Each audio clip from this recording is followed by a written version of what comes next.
De la philosophie de Mohammed Abid el-Jabri par Anas Randi.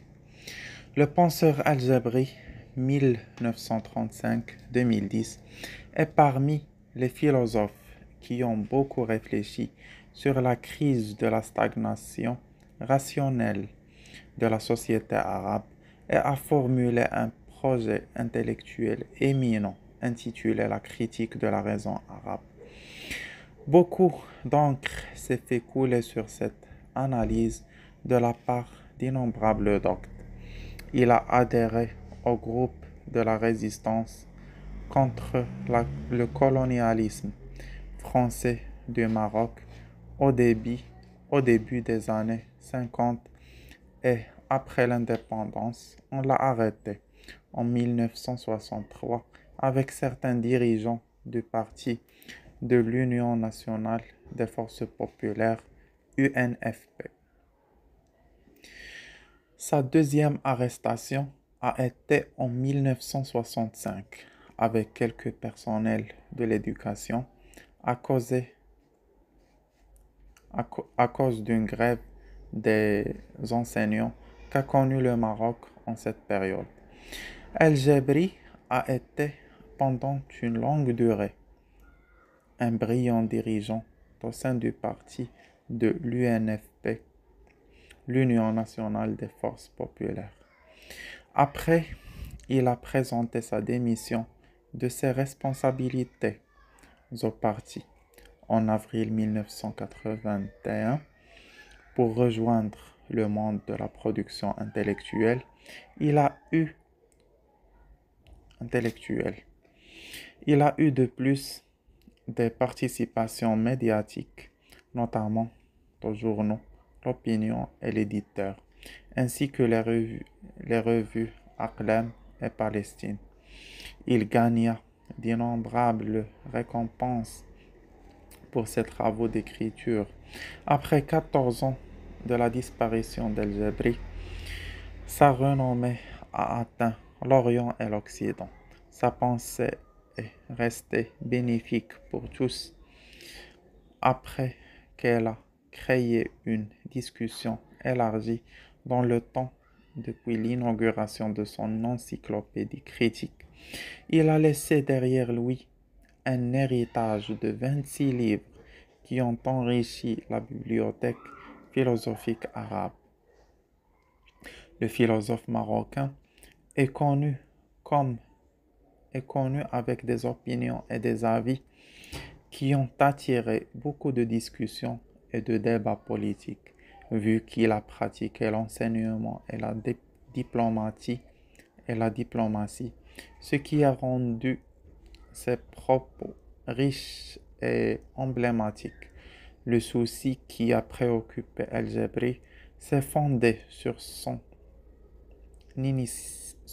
incitation à réfléchir rigoureusement et méthodologiquement sur la révision des maintes affaires qui intéressent le développement, la rénovation, la modernisation, l'authentification de nos sociétés, la revalorisation de la métaphysique ancienne, la fondation d'une nouvelle philosophie arabe contemporaine, etc., etc.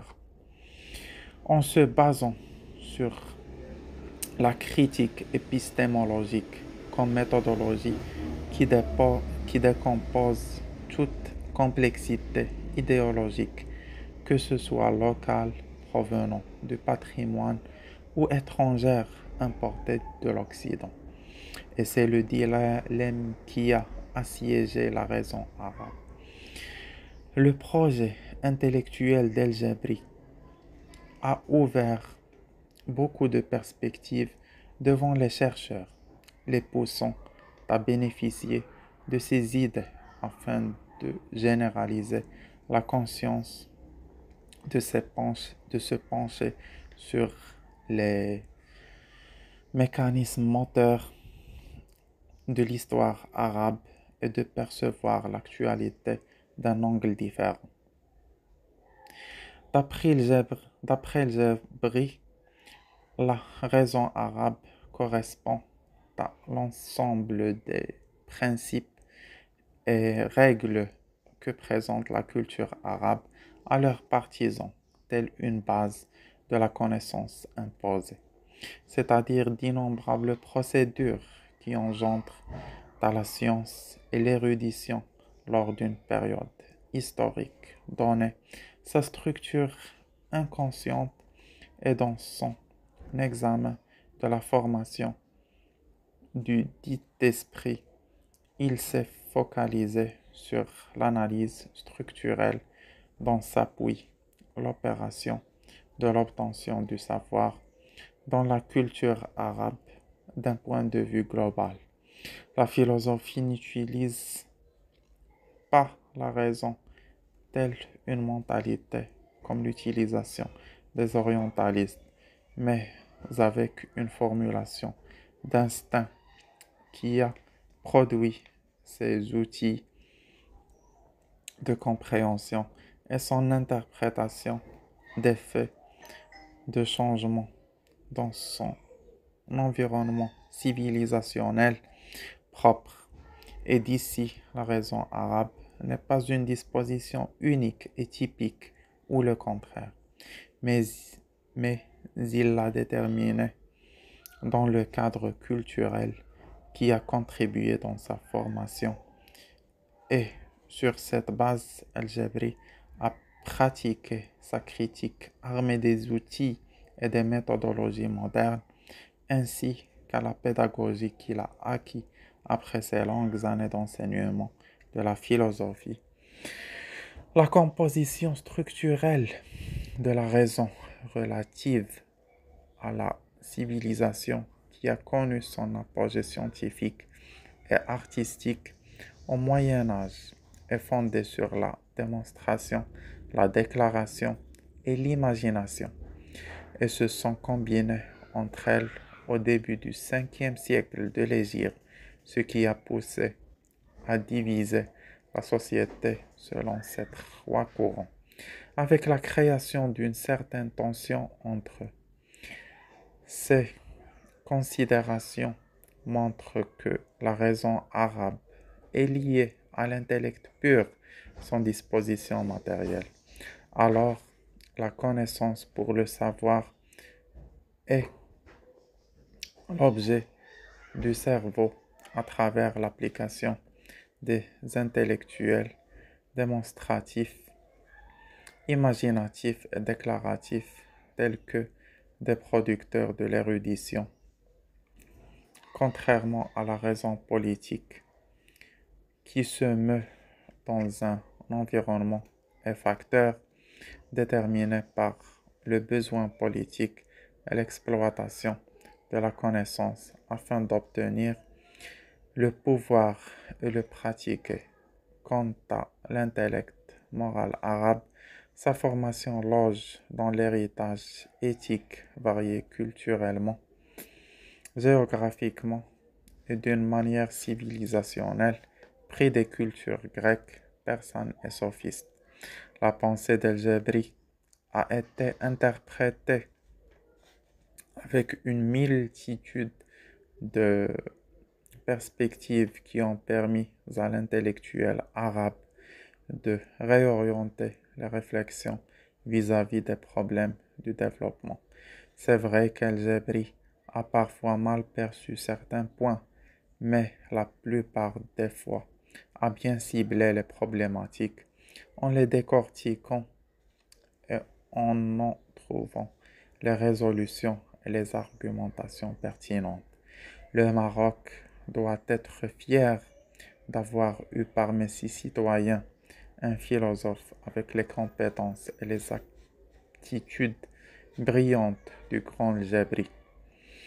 Avec son projet encyclopédique, il nous laissera lire et bénéficier de ces trouvailles relatives à la raison arabe qui a préoccupé notre pensée par sa stagnation et son retard depuis longtemps. On peut dire que l'esprit arabe n'a pas encore trouvé l'itinéraire qui le mènera à l'épanouissement et au dépassement de cette situation qui l'assiège. Mais heureusement, grâce à ses penseurs, il continue de tâtonner dans le but de trouver une issue, lui débarrassant des freins qui le rendent aussi immobile. Beaucoup ont perçu que cette société n'a pas abouti à créer un capital humain prêt à l'amélioration. On peut alors être d'accord parce que ce capital est la base pour toute transformation positive, avec aussi le penseur Abdullah Al-Arwi a précisé lors d'une conférence télévisée que l'éducation prend une place axiale et déterminante dans cette problématique, vu que les sociétés arabes restent incapables de construire des systèmes éducatifs efficaces et exemplaires pouvant changer les mentalités de leur communauté qui souffrent encore des séquelles de la colonisation occidentale et qui hésitent dans ses décisions et ses prises de position, avec beaucoup de travaux de réforme qui restent jusqu'à présent inaccomplis, allant de l'enseignement jusqu'au domaine juridique. Alors, unissons nos efforts et changeons notre conduite pour un avenir meilleur et prospère. Source et merci.